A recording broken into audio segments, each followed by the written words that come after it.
주의 은혜라 본 프로그램 협찬입니다.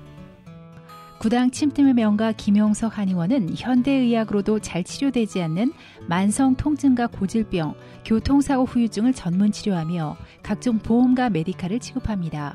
김용석 한의원은 오렌지 카운티와 LA 두 곳에서 진료합니다.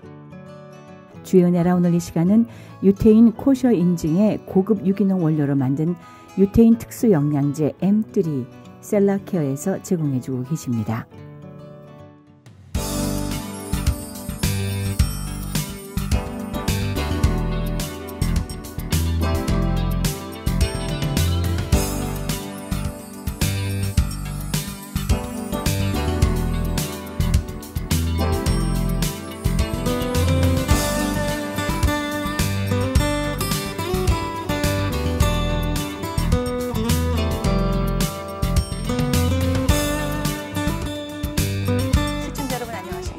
CHTV 56.9 주의 은혜라 윤우경입니다.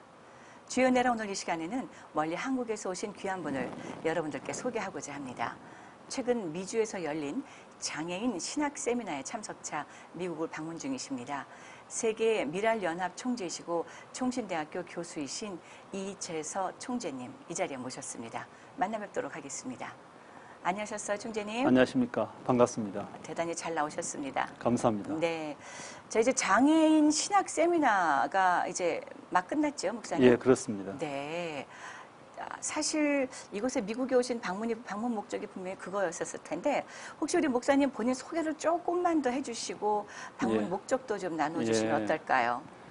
네, 저는 소개받은 대로 이재서라고 하고요. 네. 그 다음에 이렇게 눈은 좀 뜨는 것처럼 보여도 아무것도 보지 못하는 시각장애, 1급 시각장애인입니다. 아하, 네. 이 한국에는 장애 등급이 아직까지는 존속이 되고 있는데 이제 1급 시각장애를 가지고 있는 사람이고, 그리고 이제 현재 총신대학에서 사회복지를 가르치는 교수로 있고요. 그 다음에 미랄에서는 세계 미랄을 이끌어가는 총재직을 맡아서 감당하고 있습니다. 예. 사실 외모로 보면 절대로 시각장애가 있으신 분이라고 보여지지 않을 만큼이신데요.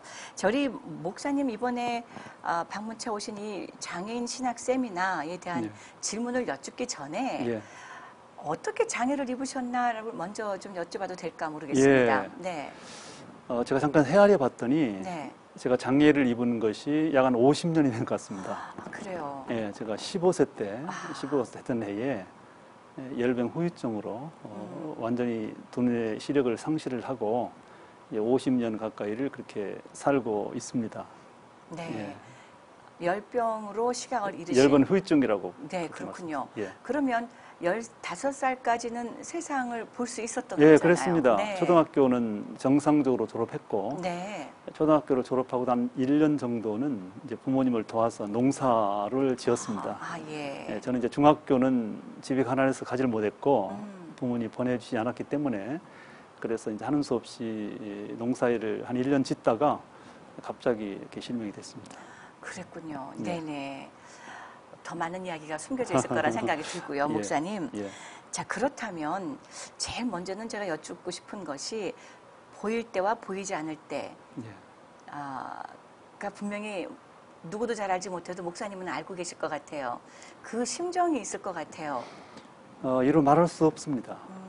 또 제 나이가 15세 때 사춘기였기 때문에 그 충격이 더 컸던 것이 아닌가 생각이 듭니다. 그래서 아마 이렇게 말씀하고 될지 모르겠는데, 이제 지금도 제가 이제 학교를 가면 학생들이 저를 교수님 이렇게 부르기도 하고요. 또 이렇게 교회 가면 목사님 이렇게 부르기도 하는데, 이런 말들이 저에게 굉장히 낯설게 들려요.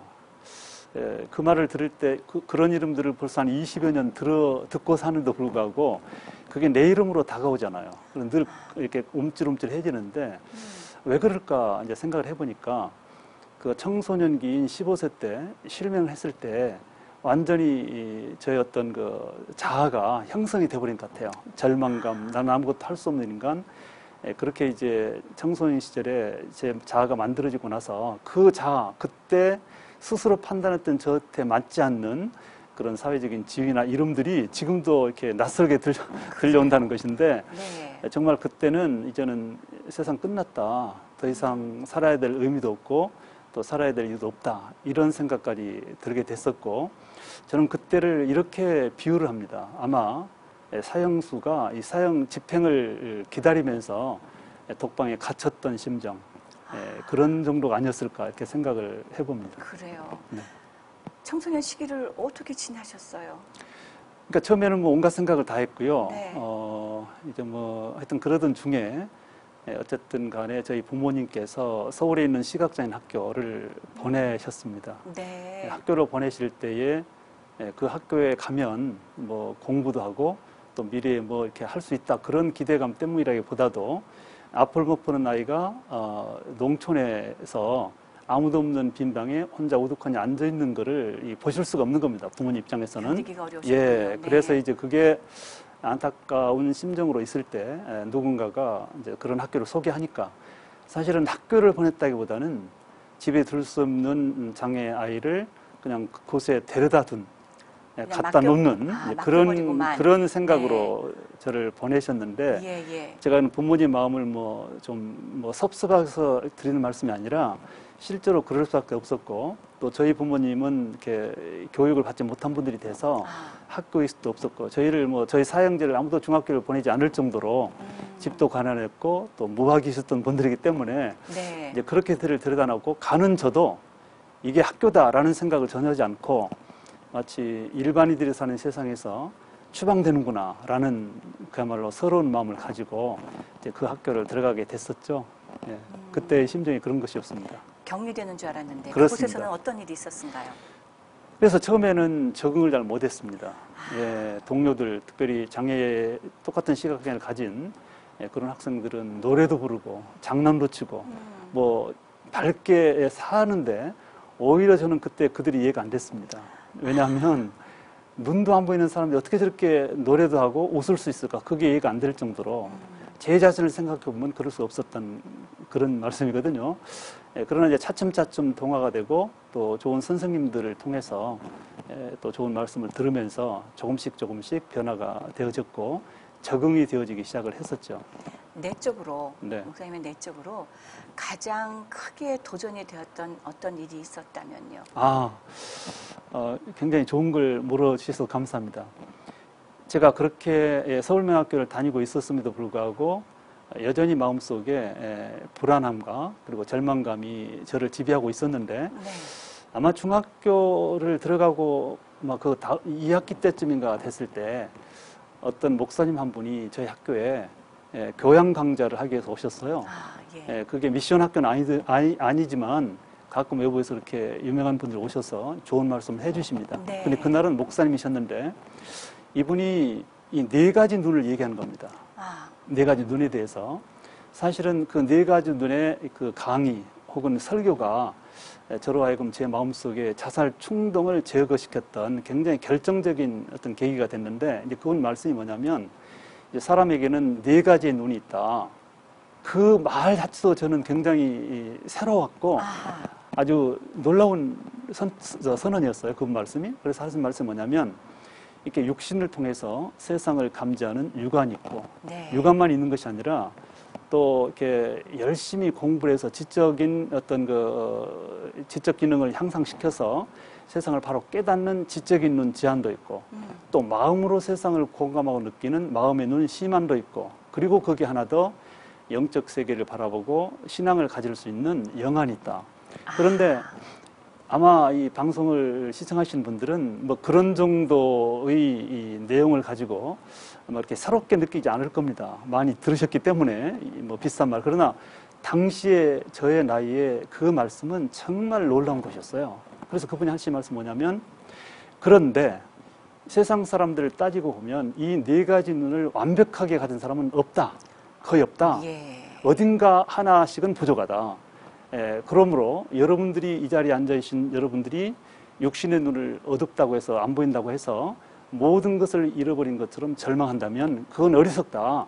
세상 모든 사람들이 하나씩 눈이 안 보인다. 이런 얘기를 하면서 여러분들이 만약에 열심히 노력하면 육신의 눈은 안 보일지라도 나머지 3개의 눈은 밝고 빛나는 정말 잘 보이는 눈으로 여러분들이 만들 수 있다. 그래서 그렇게 하기 위해서 노력하라. 이 말씀을 해주셨는데 이 말씀을 통해서 제가 예수님을 영접하지는 않았어요. 그러나 제 자신을 돌아보게 된 결정적인 계기가 되었고, 아, 그렇구나. 그런데 나는 나 혼자만 모든 걸 잃어버린 것처럼 절망하고 좌절했던 것에 대한 어떤 그 반성이 생기면서 나도 한번 그러면 살아보자라는 마음을 가졌던 그런 계기가 있었습니다. 그랬군요. 네. 네.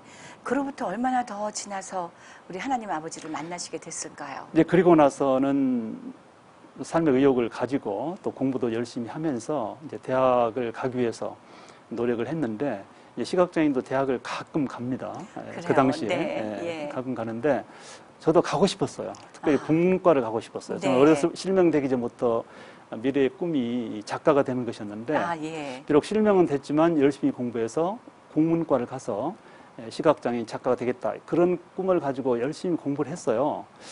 공부를 했는데 막상 고3이 돼서 취업이냐 진학이냐를 결정해야 될 시점이 됐을 때에 네. 가정 형편은 여전히 어려웠고요. 아무리 생각해도 저의 가정 형편상으로 본다면 대학을 갈 수가 없었습니다. 그걸 현실로, 국문과라면 더 힘든 거죠. 하여튼 뭐 네. 어쨌든 간에 그걸 현실로 받아들이고 현실로 실감했을 때, 처음 실명했을 때에 느꼈던 절망감에 다시 사로잡기 시작했습니다. 그랬군요. 그때가 1973년 초인데, 그때가 고3 때입니다. 네. 그래서 굉장히 좀 방황하는 그런 시간을 가지게 됐는데, 그때 5월 말부터 6월 초 한 4박 5일 정도의 기간 동안에 아마 많은 분들이 기억하실 겁니다. 빌리그램 목사님께서 여의도 광장에서 선교 대회를 하셨어요. 그때가 네. 73년인데 네. 그때 여의도 광장 가서 제가 참석을 하면서 살아계신 하나님을 만났고 또 천국이 있다는 것을 믿게 됐습니다. 예, 그럼 영적 동지입니다. 저도 그렇습니다. 그 자리에 거기 있었습니다. 아, 그랬습니까? 중학교 때였습니다. 네. 아, 그러셨군요. 네, 저는 고등학교 네. 때입니다. 네, 그러셨군요. 예, 예. 네. 예, 귀한 일들이 그 당시에 있었어요. 엄청난 73년, 일이었습니다. 74년 영국에서요. 네. 네. 예, 귀한 한국에는 많은 영혼들의 큰 도전이 예. 되는 시기라고 생각을 하는데요, 목사님. 예. 예. 자, 그 자리에서 하나님을 만나시고 예. 그 삶은 예. 눈에 보이는 삶과 눈에 보이지 않는 삶이 어떤 전환점 혹은 예. 그 완전히 바뀌는 그런 일들이 있었을 것 같은데 어떠셨어요? 그 그게 이후는요? 완전히 가치관이 바뀌었습니다. 가치관이. 예. 사실 우리 신앙인들이 이제 획기적인 어떤 변화의 그 어떤 중심에는 이제 천국이라는 게 있지 않습니까? 아멘. 그래서 네. 우리가 이 땅이 다가 아니고 영원히 사는 천국이 있다는 사실 자체를 믿는다면 모든 것에 대한 판단 기준이 달라질 수밖에 없습니다. 그 전까지의 저의 생각은 네. 이 세상이 끝인데, 한 번밖에 살 수 없는 세상인데 얼마나 억울합니까? 한 번밖에 살 수 없는 세상에 와서 아무것도 못 본다.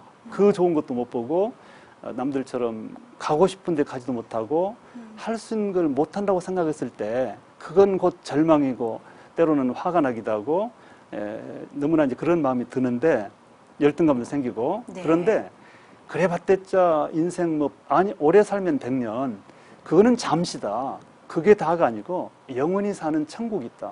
그렇게 이 천국 개념이 확실하게 마음속에 믿어지면 세상 일이 작아지는 겁니다. 그렇죠. 그래서 네. 세상에서 뭘 못했더라도 세상에서 아름다운 것을 못 봤더라도 그게 대수냐 이렇게 생각이 바뀌어지는 것. 예. 예. 그래서 이제 완전히 이 뭐를 판단하는 판단의 기준, 가치관이 180도로 달라졌고 할렐루야. 새로운 가치관에 입각해서 인생을 새로 출발한 거죠. 네. 예, 그렇게 된 겁니다. 그렇군요. 미국으로 유학으로 오셨다고 들었습니다. 예. 그 내용을 좀 얘기해 주세요. 대학 가는 것도 쉽지 않은 것이 장애인들이 그렇습니다. 갖고 있는 그 스텝인데 예. 어떻게 그 산과 산을 다 넘으시고 바다까지 건너셨습니까? 제가 이제 은혜를 입고 네. 이렇게 하나님에 대한 신앙이 독실해지면서 또 성경을 읽게 되었고 이제 그런 과정에 제가 깨달은 게 뭐냐면 가장 내가 이 세상을 살면서 가장 가치 있게 사는 삶이 뭘까라는 것을 생각했을 때 그 깨달음이 뭐냐면 복음을 세상에 말해주는 것이다. 즉 천국이 있다는 사실을 알려주는 것이다. 그럼 누구에게?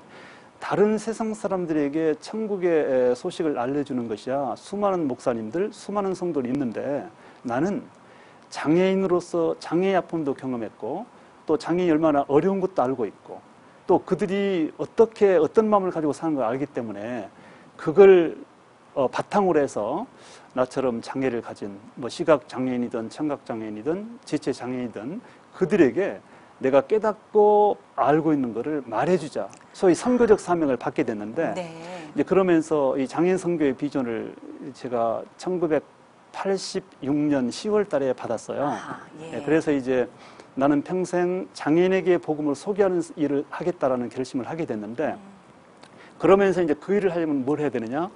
신학을 공부해야 된다는 생각을 가졌어요. 네. 그래서 제가 77년도 77학번으로 제가 현재 교수로 있는 총신대학에 입학을 했습니다. 그래서 네. 그 대학에 입학해서 이제 여러 뭐 기도의 과정이 있었지만 3학년 때인 1979년, 내년이면 40주년인데 79년도에 미랄 선교단을 창립을 했습니다.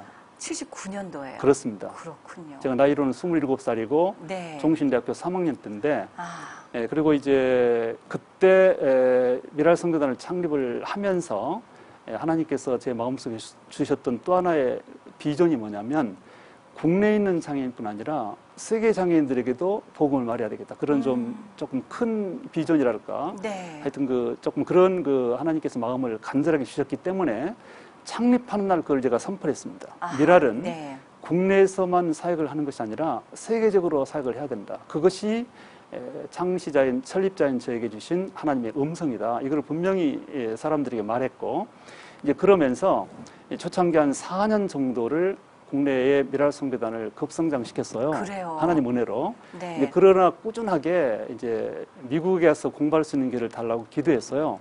근데 미국에 오고자 하는 꿈은 두 가지가 있었습니다. 하나는 장애인 선교를 해보니까 현장에서 장애인 선교는 신학적인 지식만 가지고는 어려움이 있겠다. 그래요. 실제로 경험하게 됐어요. 네네. 왜냐하면 장애인들은 영적인 문제뿐 아니라 사회 안에서 혹은 생활 속에서 겪는 다양한 고초들이 있어요. 이제 그거를 도와주고 풀어주려면 사회복지를 공부해야 된다. 아하. 그래서 사회복지를 공부하고 싶었고 역시 물론 장애인 선교를 위한 것이죠.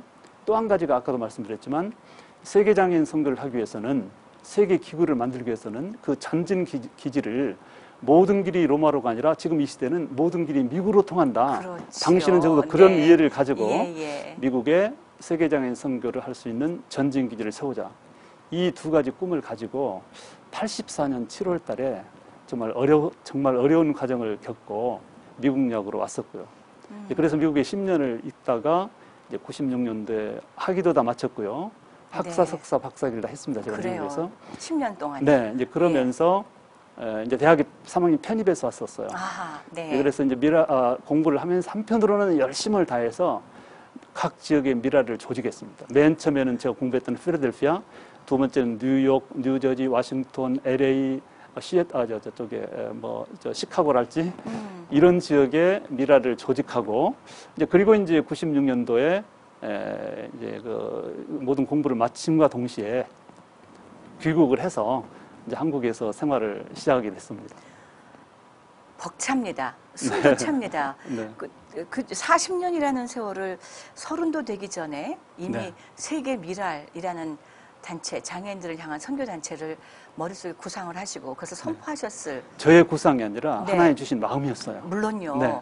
하나님께서 주셨고 선포를 하실 수 있으셨을 네, 텐데 그랬습니다. 주변에서의 반응은 어떠셨던가가 궁금한 반대가 거죠. 많았어요. 정말 네. 어떻게 꼭 필요한 걸 물어주시니까. 네. 근데 이제 그때 지금도 LA에 같이 와 있는 동지 그 당시에 창립할 때 같이 참여했던 분들도 많이 있어요. 지금까지. 네. 근데 그때 모두가 다 반대했어요. 더군다나 처음에 그 미랄을 만들었을 때에 제가 붙인 이름이 한국미랄 선교단입니다. 한국 네. 미랄 선교단. 그랬을 네. 때 세계는 고사하고 한국자도 빼다는 겁니다. 그냥 미랄 선교단. 무슨 거창하게 한국이냐. 지금 서울에서 동네만하게 하지 않는 그렇지. 식으로. 동네에서 예. 조그맣게 시작해놓고 네. 몇 사람. 네. 그러면서 한국이란 말도 빼자는 거예요. 그때 저는 분명하게 말씀한 게 뭐냐면 한국이라는 말을 붙여야겠는 분명하다. 이게 그냥 미랄보다는 한국이라는 걸 붙여야 나중에 미주도 만들 수 있고 유럽도 만들 수 있다. 네. 그렇게 해서 결국 이제 제가 아무래도 설립자이기 때문에 저의 고집 때문에 이제 그대로 고착이 됐고 네. 그리고 이제 그때 세계 기구를 세운다고 하는 걸 선포를 했을 때에 사람들이 그러면 오지 않는다. 참여도 안 한다. 지금 몇 사람도 안 된 상황에서 세계라니, 서울원고사하고 세계라니 이러면서 다 그렇게 반대했고, 근데 지금은요 그분들이 미안하다 그래요. 왜냐하면 하나님께서 이재서에게 주신 그 비전을 자기들은 그때 못 받았다. 그래서 너무 큰 것 같아서 그렇게 생각했는데 지금 보니까 다 이루어졌기 때문에 자기들이 그때 그렇게 방해했던 거 미안하다고 지금까지도 사과를 합니다. 그래요. 네. 40년 만에. 네. 예. 아니 뭐 이미 20년 지나서부터 사과를 했어요. 벌써. 네. 네네. 네. 자, 목사님 긴 길이었어요. 네. 앞을 볼 수 없는 상황에서 40년 긴 기간을 걸어오셨을 때 분명히 목사님 주변을 돌아보면 아까 말씀하신 것처럼 반대하신 분들도 있었겠지만 또 큰 힘이 되어주신 어떤 손길들도 분명히 있을 것 같거든요. 물론입니다. 그분들은 또 어떤 분들이 있었을까요? 이제 뭐 정말 수많은 분들을 일일이 거론하기는 힘들고요. 네, 물론요. 다만 이제 제가 전체적으로 말씀드리면 우선은 미랄 선교단은 교회와 함께 동역합니다. 일반 교회, 일반 성도들과 함께 동역합니다. 다시 말해서 이런 일종의 페라철치, 일종이 아니라 페라철치 무브먼트라고 하는 거는 그렇죠. 교회와 성도들의 기도 성원, 물질 후원, 그 다음에 여러 가지 면에서 공감대가 확립돼야 그게 사역이 이루어집니다. 그렇기 때문에 미랄 혼자 홀로 쓸 수가 없었고요. 한국 교회나 미국에 있는 수많은 교회와 성도님들, 목사님들께서 협력했기 때문에 가능했다. 그래요. 우선 이거를 말씀드리고, 또 한 가지는 개인적인 그 여정을 보더라도 제가 미국에서 10년을 공부를 했는데 저는 뭐 초등학교 졸업하고 중학교도 못 갈 정도로 가난했기 때문에 솔직히 말씀드려서 저 개인 돈을 가지고는 공부할 수가 없었습니다. 그래요. 그 모두가 개미군단처럼 개인 성도님들이 10불, 20불, 100불, 뭐 200불 이런 식으로 10년 동안을 저를 키워주셨어요. 그래서 그 힘에 제가 공부됐었고 또 미국 유학을 지속하면서 미랄도 만들 수가 있었습니다. 그래서 저의 삶과 저의 사역은 절대로 아마 저의 노력은 0.001%나 될지 모르겠어요. 모두는 다 장애인인 제가 사명을 가지고 앞장선 것뿐이고 수많은 분들이 거기에 박수치고 협력하고 참여했던 결과가 지금이다, 이렇게 분명하게 말씀드릴 수 있습니다. 그래요. 네. 사실 초등학교 간신히 졸업하고 농사 짓는 와중에 병을 얻고 그 후유증으로 시각을 잃고 이런 질문이 좀 어떻게 들리실까 잘 모르겠지만요. 만약에 열병에 걸리지 않았더라면 목사님의 그 삶의 그 패스는 어떻게 되었을까요? 참 좋은 질문을 해주셨습니다.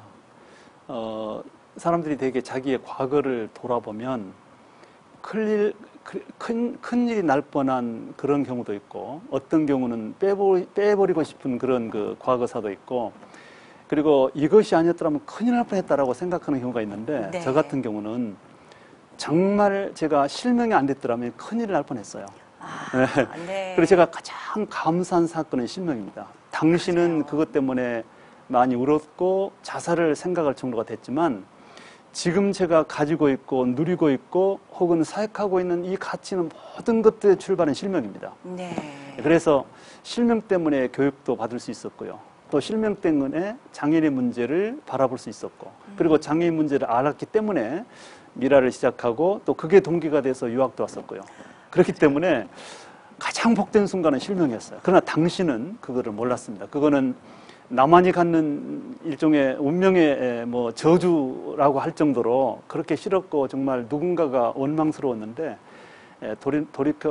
돌아보면 하나님께서 저에게 너무나 많은 것을 주시기 위한 그런 하나의 첫 출발이었다, 이렇게 생각을 합니다. 그리고 실제로 제가 이제 초등학교 동창생들을 쭉 보면 다들 가난했어, 시골에서. 그러면 그때 중학교 지나가 못했던 사람들은 물론 학력이 다는 아닌데 다 이제 그 수준에 맞는 사회적 역할들을 많이 하고 있어요. 그러니까 적어도 저라고 해서 특별한 수가 없기 때문에 실명이 안 됐다면 중학교에 갈 기회는 없었을 겁니다. 문득 요즘에 회자되고 있는 고난은 고난이라는 가면을 쓰고 달려오는 축복, 뭐 이런 이야기들을 흔히 얘기하잖아요. 네, 맞습니다. 근데 그것은 지나고 난 다음에 나 깨닫게 되는 일이란 말이죠. 그 당시는 잘 알 수가 없는 것인데, 목사님의 지금 그 고백도 분명히 같은 맥락에서 이어지는 것이라고 생각합니다. 즉, 지금 고난 가운데 있을지언정 그것이 꼭 고난으로만 결코 끝나지 않을 것이다 라는 그런 소망을 또 품게 만들죠, 목사님. 네, 그래서 제가 얼마 전에 저도 이제 뭐 또 일을 하다 보니까 자서전이라는 걸 하나 썼었는데요. 네.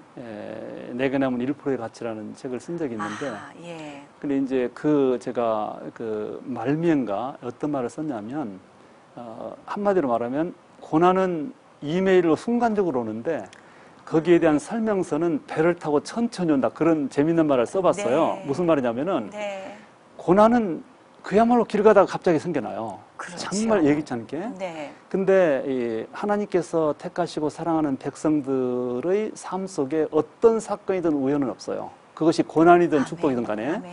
특별히 고난일 때는 그는 뭔가를 위한 과정이기 때문에 그것이 뭔가를 위한 것이었다고 하는 것은 당신은 모릅니다.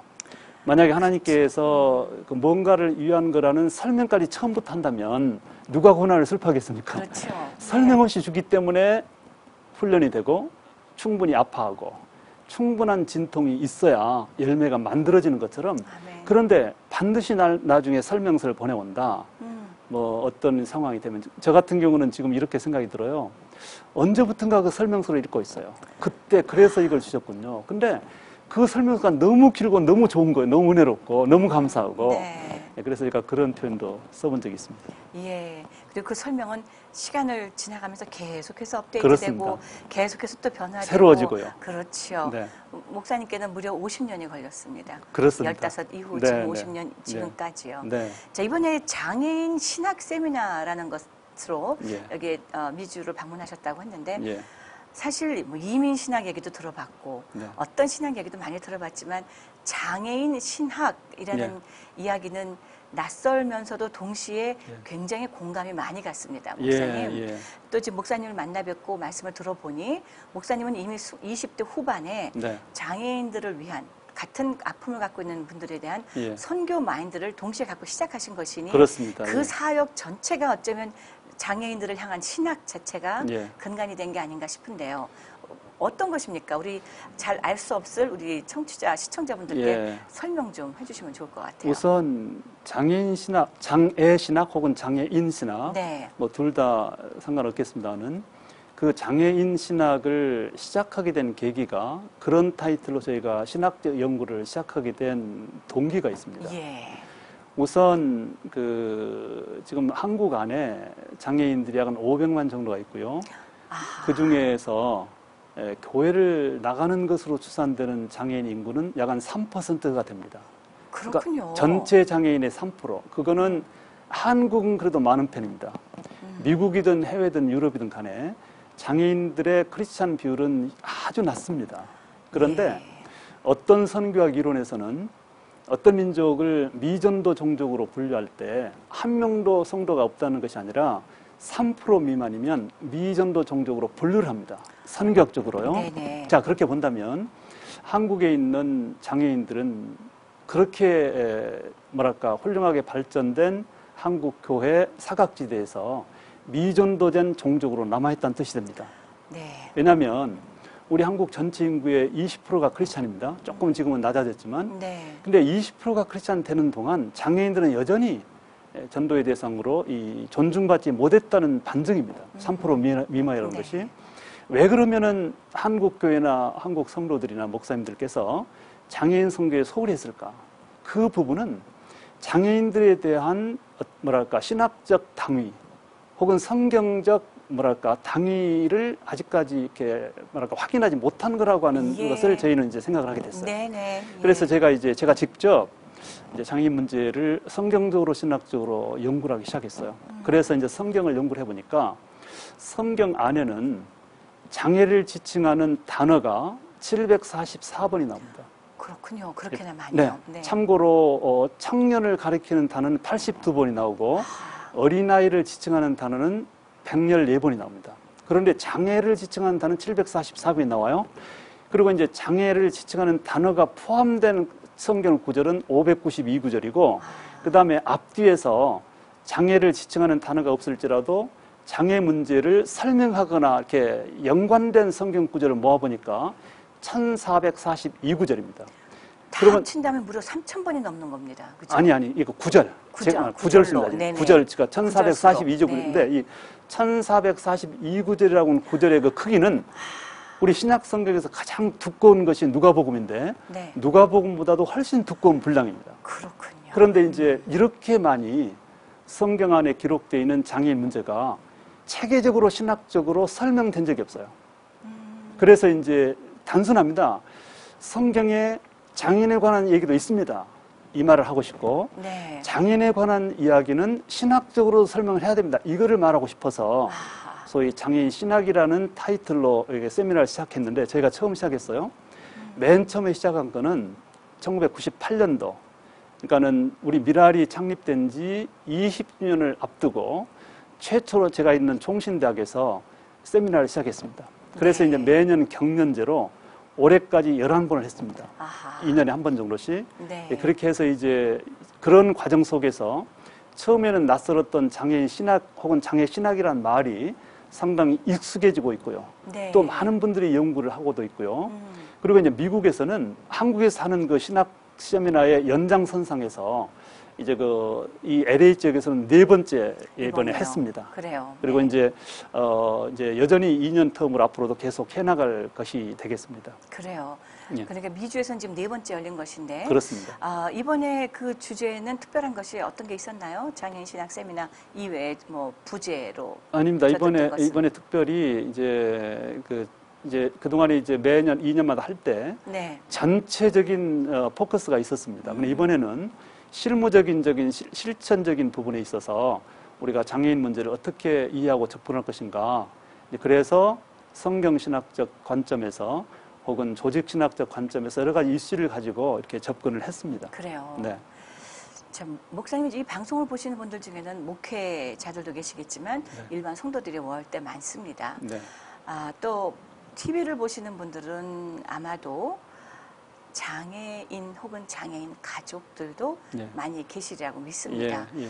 사실 저희 부모님도 자녀 중에 한 명이 장애를 갖고 있기에 그것 때문에 70년대 중반에 한국을 떠난 이유도 되거든요. 그러셨어요? 한국에서의 장애인을 바라보는 시각이 그 당시는 너무나 많이 열악했기에 제대로 교육을 받기가 어렵겠다라는 생각이 근본적으로 있었습니다. 예. 어쩌면 지금 이제 40몇 년이 흐른 지금도 그 시각은 여전히 존재할 수도 있겠다는 생각이 좀 드는데요. 그렇습니다. 물론 많은 변화가 있겠지만 어떠세요, 목사님 보시기에? 변화가 된 것도 사실이고요. 네. 아직까지 변화가 안 된 것도 사실입니다. 네. 우선은 변화가 된 것은 우선 한국 얘기를 먼저 하면 네. 장애인과 관련된 정책이나 법률들이 아주 세분화돼서 많이 제정이 됐습니다. 그래서 장애인들이 살아가는데 뭐 연금도 있고 여러 가지 혜택이 많습니다.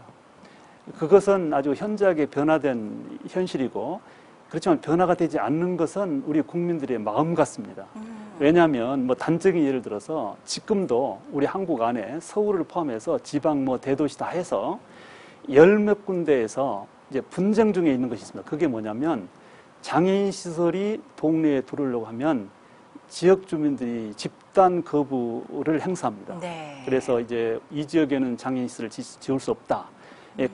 그런 어떤 그 분규가 되어 있는 곳이 지금도 10몇 군데가 있습니다. 그렇군요. 서울 대도심에도 있고요. 네. 그래서 사실은 뭐 장애인들이 몇백 명 모여 사는 시설도 아니고 많으면 뭐 몇십 명, 뭐 소규모 10몇 명 그런 작은 시설 하나가 자기 종로에 들어온 것을 허용을 못합니다.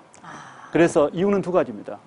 집값 떨어지는 부분, 떨어진다고 믿고 있습니다. 그래요. 다 이제 사실은 과학적인 조사를 해보면 그게 다 이제 노파심인데 두 번째는 자녀 교육상이 좋다. 이런 이유 때문에 지금도 거부를 합니다. 그러면 한번 생각을 해보시자고요. 그러면 장애인은 어떻게 하는 얘기입니까 도대체? 이 마을에서 내가 사는 공동체, 내가 사는 어떤 그 영역 안에 그들을 수용하지 않는다면 진짜 이 장애인 부모들은 그래서 눈물 흘리고 그들 앞에 무릎을 꿇고 하소연해도 이 소용이 없어요. 네. 이제 물론 충분히 이해하고 장애인을 옹호하고 장애인 입장에서 지지하는 분들도 많지만 아직도 지역 안에서 그렇게 거부하는 분들이 많은 것이 한국의 현실인데 근데 미국을 보면 미국은 적어도 그런 현상은 제가 알기로 없습니다. 네. 어느 지역에 장애인 시설 들어온다고 해서 그렇게 집단으로 그냥 완전히 전쟁하듯이 그렇게 반대하지는 않습니다. 이 부분이 아직도 우리가 한국이 따라오지 못한 그런 그 전근대적인 뭐랄까 이게 선입견이다 이렇게 생각을 네. 합니다. 인식 교육은 아직은 덜 따라간다. 제도보다는. 그렇습니다. 제도는 발전을 했지만 네, 발전했습니다. 인식은 발전하지 못한. 예. 예. 여전히도 사실은 그렇습니다. 아까 말씀하셨지만 전도되어져 있는 하나님 만난 네. 수가 아직 3%라고 예. 말씀을 하셨는데 사실 다녀봐도 한국이나 예. 이런 데 다녀봐도 장애인들을 이렇게 발견하게 되는 경우가 그렇게 많지가 않아요. 예. 그 말은 여전히 인식적으로도 덜 돼 있고 예. 또 교회 잘 나오지 않는 것도 오히려 어떤 부분들은 숨기고 싶거나 아니면 교회에 불편을 끼칠까 봐 뭐 이런 여러 가지 상황들이 다 있을 것 같거든요. 예. 예. 교회에서 충분한 그런 시스템을 갖고 있지 못한다거나 예. 혹은 심하게 얘기하시는 분들은 아침부터 뭐 예. 재수 없이 뭐 예. 이런 말씀도 여전히 입에 달고 다니시는 분들도 상당히 좀 많다라는 생각을 한 적이 있었는데요, 예. 목사님. 어떻게 이런 인식들 혹은 이런 의식 구조들이 좀 변화할 수 있을까요? 이제 저는 그래서 사실은 그 아침에 장애인을 보면 뭐 재수가 없느니 네. 이런 부분은 네. 전통 사회에서 여러 가지 다른 이유들 때문에 우리 어떤 국민들의 인식 속에 자리 잡고 있는 부분인데 네. 정말 이제 요즘 많이 좋아진 그런 부분은 그래도 표면적으로는 많이 안 나타나는데 네네. 예. 그래도 이제 저 금방 말씀한 마음의 밑바닥이 있는 것 같아요. 네. 왜냐하면 실제로 이제 그게 그거를 단적인 예인데 그 지역 주민들이 거부하는 걸 보면 같은 맥락이요 사실은 그렇죠. 그게요. 그렇죠. 그런 게 있는데 그래서 이제 장애인 인권이랄지 장애인 복지 쪽에서 일하는 분들의 한결같은 그 바람이 뭐냐면 인식 개선 교육. 네. 그래서 이 법률적인 차원에서 뭐 저도 미국에서 오래 살아봤고 지금도 미국을 왔다 갔다 하지만 미국은 아주 그 유치원 교육 때부터 장애인의 문제를 자연스럽게 접하도록 만들어줘요. 그렇죠. 저희 아이들도 예. 여기서 다 교육을 받았는데 이제 결국은 교육의 힘입니다. 예. 가르쳐주는 것을 알려주는 겁니다. 잘못되게 알고 있는 부분을 바로잡아준 것은 교육이거든요. 그렇죠. 그래서 이렇게 이제 좀 체계적인 교육을 시켜야 되는데 아직은 한국은 그게 현실화되어 있지 않다는 거. 법은 비슷하게 만들어져 있는데 네. 또 법이라고 하는 것은 법적인 효력이 있어야 되는 효력은 뭐랄까 이게 벌칙 조정이 강해야 된다는 그렇죠. 얘기거든요. 근데 네. 해도 그만 안 해도 그만 이런 원론적인 법으로 남아 있어서 이거를 강화시키려고 하는 노력들을 이제 당사자들이 하고 있습니다. 그래요. 자, 목사님 여기까지 한 50여 년을 열심히 달려오셨습니다. 장애를 입은 그때부터 지금까지 세상에 많은 변화를 유도해내는데 아주 중요한 역할을 감당해 오신 것도 사실이기도 한데요, 목사님. 네. 자, 이제 목사님 앞으로의 또 어떤 비전들이 좀 있으실 것 같아요. 세계 미랄 연합은 어떻게 전 세계에 정말 뿌리를 내리고 갈 것인지, 그리고 장애인을 향한 시각이 어떻게 바뀌어졌으면 좋겠다고 생각을 하는지, 그러면서 그들에게 복음은 어떻게 심겨졌으면 좋겠다고 생각하는지 비전이 있으실 거고, 또 그 가족들은 그 가족들도 여전히 상처 입고 여전히 힘들어하면서 지내고 있는 건 아니겠습니까, 목사님? 그런 이야기를 조금 더 풀어놔 주시지요. 예, 우선 세계미랄에 가지는 미래의 뭐 계획이랄까 바람이 있는데 현재 세계미랄 산하에는 나라 수로는 21개국에 그렇군요. 지금 지단 지부 LA에 하나가 있는 것처럼 미주 안에는 17군데가 있고요. 전 세계적으로 보면 100군데가 넘습니다. 와. 한국을 포함해서 네. 이제 그게 미랄의 지체의 어떤 그 전체적인 규모인데 미랄이 들어가서 뭘 하느냐? 이제 대개 이제 제가 처음에 미국에서 미랄을 만들려고 했을 때에 미국에 계신 우리 일부 분들이 뭐랄까 반론이랄까 말씀한 것이 미국이 장애인 복지가 얼마나 잘 돼 있는데 미랄을 만들려고 하느냐. 그거는 한국이나 뭐 뭐 동남아권에서나 가능한 일이 필요한 일이 아니겠느냐 이런 반론을 제기해요. 네. 제가 거기에 이제 그건 잘못 아시는 거예요. 뭐냐면 그 생각 자체가 장애인을 도와야 될 복지의 대상으로만 여기는 거예요. 복지에. 근데 사실은 이게 복음방송, 이 방송도 마찬가지지만은 방송은 이게 한인들을 상대로 방송하잖아요. 사실은. 그렇죠. 근데 이제 미국에 있는 우리 장애인들이 특별히 한인 교포 장애인들도 있고 현지 장애도 있는데 복지는 누립니다. 복지 혜택은. 네. 그러나 여전히 전도해야 될 대상이고 아멘. 신앙적 위로가 필요한 사람들이에요. 네. 그러니까 이 생각을 바꾼다는 것이 어떻게 보면 좀 표현이 좀 이상할지 모르지만 신앙은 생각을 바꾸는 겁니다. 가치관을 바꾸는 건데 예. 생각이 바꿔지면 어떤 상황에 대해서 이해하는 것이 달라지기 때문에 절망적인 것이 희망으로 바뀔 수가 있어요. 사실은요. 제가 그랬어요. 제가. 그러기 때문에 선진국일지라도 여전히 미랄이 들어가야 될 이유가 있는 겁니다. 왜냐하면 우리는 우선적인 목표가 전도기 때문에 그렇죠. 그렇습니다.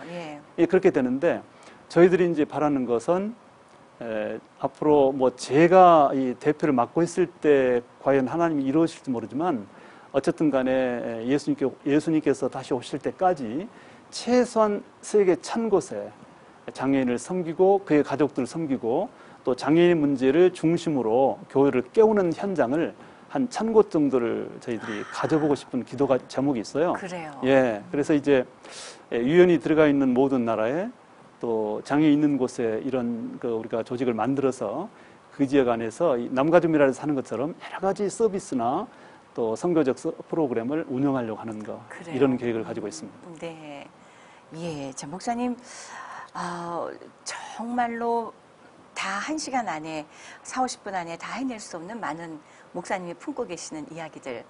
아까 내가 가진 1%라는 책을 말씀하셨잖아요. 네. 자서전 쓰신 내용들. 이런 것들 또 우리가 시청자분들이 더 자세히 접할 수 있는 다른 방법은 또 없을까요? 목사님의 이야기를. 네. 왜냐하면 이것이 네. 사실은 이 땅의 모든 사람들이 아까 4가지 눈 다 가진 사람은 없다고 네, 말씀하신 것처럼 네. 온전한 사람은 아무도 없잖아요. 우리 그렇습니다. 모두가 다 어느 부분 그렇습니다. 장애를 갖고 사는 네. 사람들이거든요. 그렇습니다. 그렇기 때문에 모든 장애를 가진 사람들이 다 하나님이 회복시키기를 원하시는 영혼 한 사람 한 사람들이고요. 예, 예. 이런 시각들을 갖고 바라보실 때에 목사님 우리가 기도해야 될 바도 있겠고 또 목사님도 앞으로 계속 기도해야 될 바가 있겠고 우리 시청자분들도 도전을 받으셔야 되는 부분이 있을 것이다라는 생각을 하게 돼서 예. 여쭙습니다. 예. 우리 시청자분들께 그런 도전을 좀 한번 주세요. 이제 장애인의 문제는 당사자의 문제일 수가 없습니다. 왜냐하면 우선 세계적으로 유엔이 추산한 장애인 출연율이 10%를 능가합니다. 미국 같은 경우는 더 많습니다. 왜냐하면 미국은 훨씬 더 후하게 장애인이라고 합니다. 아하. 이제 후진국으로 갈수록 장애 범죄가 좁습니다. 그러나 미국은 경제력이 있기 때문에 상당한 부분까지 하니까 미국은 아마 한 20% 가까이가 장애인으로 이렇게 가름할 정도가 됩니다. 네. 그렇게 되는데 지금 당장 내가 장애를 안 갖고 있다 하더라도 65세가 지나서 노인이 됐을 때는 몸의 어떤 기능이 상실될 수밖에 없습니다. 약화되고 눈이 침침해진다 할지 뭐 다리가 아프다 할지 그 자체가 다 장애의 현상입니다. 그렇죠. 그렇게 본다면 장애 문제는 모든 사람의 문제가 돼야 되는 것이고 나의 자손들의 문제이기도 하고 나의 미래의 문제이기도 하고 라고 생각하면 그렇게 이제 배척을 한다거나 나와는 무관한 문제라고 생각해서 멀리 해서는 안 되고 나의 문제로 수용하고 나의 문제를 해결하는 차원에서 장애 문제를 접근한다면 굉장히 바람직한 방향이 된다고 생각이 들고요. 그 다음에 이제 저의 경험과 제가 개인적인 경험이기도 하고 미랄 하면서 경험한 바로 말씀을 드린다면 장애를 입었을 때 우선은 당사자가 자기 자신을 인정해야 됩니다. 네. 실제로. 자기 자신이 장애를 인정하지 못하면 아무도 도와주지 않습니다. 어떤 도움도 효력이 없습니다. 네. 당사자가 장애를 받아들이고 현실로 받아들이고 살려고 하는 의지를 가져야 되고요. 그리고 나서는 가족들이 분명히 나서야 됩니다. 두 번째는 가족의 문제가 큽니다. 가족들이 그 장애 문제를 인정해야 되고 받아들이고 현실로 인정하면서 그 현실적인 상황 속에서 장애 문제를 덜어주려고 하는 노력을 했을 때 주변 이웃도 도와주고 사회도 국가도 도와줍니다. 그래서 사실은 장애 문제, 어떤 개인의 장애 문제 해결은 첫째는 본인, 두 번째는 가족이고요. 그리고 사회이고 국가입니다. 이제 그런 좀 맥락에서 당사자, 가족, 그리고 우리 모든 공동체가 공동의 과제로 받아들일 필요가 있겠다라는 말씀을 드리고 있습니다. 그래요. 자, 목사님 이제 또 이번 모든 일을 다 마치시고 한국으로 돌아가시게 됩니다. 맞나요? 맞습니다. 네네. 이 방송에 나갈 때쯤이면 어쩌면 한국에 이미 계실 수도 있겠다는 생각이 드는데요. 예, 그럴 수 있을 것 같습니다. 예, 이제 목사님 이제 한국에 도착하시면 어떤 일들이 목사님 앞에 펼쳐지실까요? 저는 아직 현직 교수이기 때문에 제가 이제 이거 마치고 나면 유럽으로 바로 갑니다. 아, 유럽 유럽 쪽으로요? 왜냐하면 유럽미랄이 지금 창립된 지 20년인데 파리에서 유럽에 있는 전역에 있는 미랄 당사자들이 다 모여가지고 20년 기념 겸 살아있는 캠프를 합니다. 네. 파리에서 하게 되는데 네. 이제 거기에 3박 4일을 가야 돼서 이제 거기를 갔다 오면 한 8월 중순쯤 돌아오면 이제 가을 학기 준비하고 또 강의하죠. 아이고 바쁘시군요. 네네. 네, 그렇습니다. 자 이제 한국에 있는 세계 미랄 연합 네. 그 안에서는 날마다 일어나는 일들이 어떤 일들이 있습니까? 우리는 본부입니다. 본부기 때문에 미국, 한국, 유럽 전 세계에 있는 모든 미랄의 현안 문제랄지 갖가지 문제를 조정하고 이끌어갑니다. 그래요. 그래서 이제 본부에서 다 지역에 있는 책임자를 임명하고 세우고 교육하고 또 새로운 개척지를 결정하고 이런 일들을 합니다. 네, 각 지역에 있는 170여 개의 그 100여 곳에 있는 그 지부라고 말해야 될까요? 네, 지부, 지소, 또 시설 이렇게 되어 있습니다. 예. 각자 운영이 됩니까? 예를 든다면 국가별로 어떻게 운영이 됩니까? 이제 저희는 일단은 가장 기본적인 협력은 개인 성도들, 교회 후원들 플러스해서 지자체, 공동체, 한국이랄지 미국도 일부 그렇게 되고요. 공동체 지자체에서 국가의 어떤 기금도 저희 일부 프로그램에 활용을 합니다. 네. 그렇게 해서 운영이 되고, 네. 그다음에 이제 세계미랄의 기본적인 어떤 선교 정책은 지단을 만드는 것이고 지단을 키우는 겁니다. 그래서 저도 이렇게 수없이 해외를 다녀도 저희는 모금을 해서 본부로 가져가지 않습니다. 그거는 반드시 현지 미랄이 잘 되도록 돕고 연결합니다. 그러니까 제가 단 한 번도 이 LA를 수없이 오고 지인들이 참 많고 목사도 많지만 이곳에 제가 모금을 해서 본부로 가져간 적은 단 한 번도 없습니다. 그래요. 본부는 그러면 어떻게 운영이 돼요? 본부 나름대로 이사들이 그러니까 본부는 작습니다. 네. 본부가 클 필요가 없습니다. 그렇죠. 본부는 작은 경영을 통해서 왜냐하면 이러든 간에 행정하고 경영하는 곳이기 때문에 그렇게 하고 있습니다. 그렇군요. 네.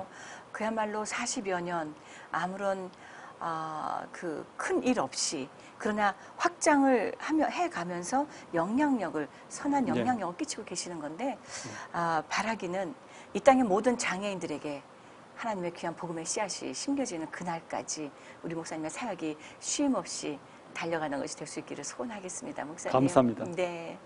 자, 오늘 다시 한번 귀한 시간 고맙습니다. 목사님. 감사합니다. 네. 자, 그렇습니다. 우리 모두가 갖고 있을 장애입니다. 그것을 인지하는 것이 먼저 필요하다고 말씀해 주셨는데 또한 장애는 우리가 육체적으로 겪을 수밖에 없는 장애는 인생에 아무런 문제 없이 잘 살 수 있을 것 같이 지금은 여겨질지라도 한치 앞을 내다볼 수 없는 것이 우리 사람의 인생 일지인데 우리는 장애라는 것에 대한 동질감, 어쩌면 공감대가 지금부터라도 있어야 될 것이라는 생각을 갖게 됩니다. 자, 오늘 이 시간에는 세계 미랄협회라고 말씀하시죠, 목사님? 세계미랄연합. 세계 미랄연합의 총재로 계시고 그것을 창립하신 우리 이재서 교수님을 모시고 우리 총재님을 모시고 귀한 시간을 나누어 보았습니다. 여러분들 주변에 장애를 가지신 분들 혹은 우리 스스로 갖고 있는 장애에 대한 새로운 시각의 회복이 오늘 이 시간 있을 수 있기를 바라면서요. 주의 은혜라 지금까지 진행의 윤우경이었습니다. 저는 다음 시간에 또 새로운 우리 하나님의 사람을 만나서 이 자리에서 뵙도록 하겠습니다. 본 방송은 남가주에서는 지상파 채널 CHTV 56.9 그리고 전 세계에서는 유튜브를 통해서 실시간 시청하고 계십니다. 다시 보기를 위한 웹페이지 chtvus.com을 알려드리고요. 본 방송은 AM 1650 크리스천 헤럴드 라디오 방송과 또 1230을 통해서도 이 방송 함께 나누고 있습니다. 시청해 주신 여러분 고맙습니다. 다음 시간에 뵙겠습니다. 목사님 다시 한번 감사드립니다. 감사합니다. 김용석 한의원은 현대의학으로도 잘 치료되지 않는 만성 통증과 고질병, 교통사고 후유증을 전문 치료하며 각종 보험과 메디칼을 지급합니다. 김용석 한의원은 오렌지 카운티와 LA 두 곳에서 진료합니다.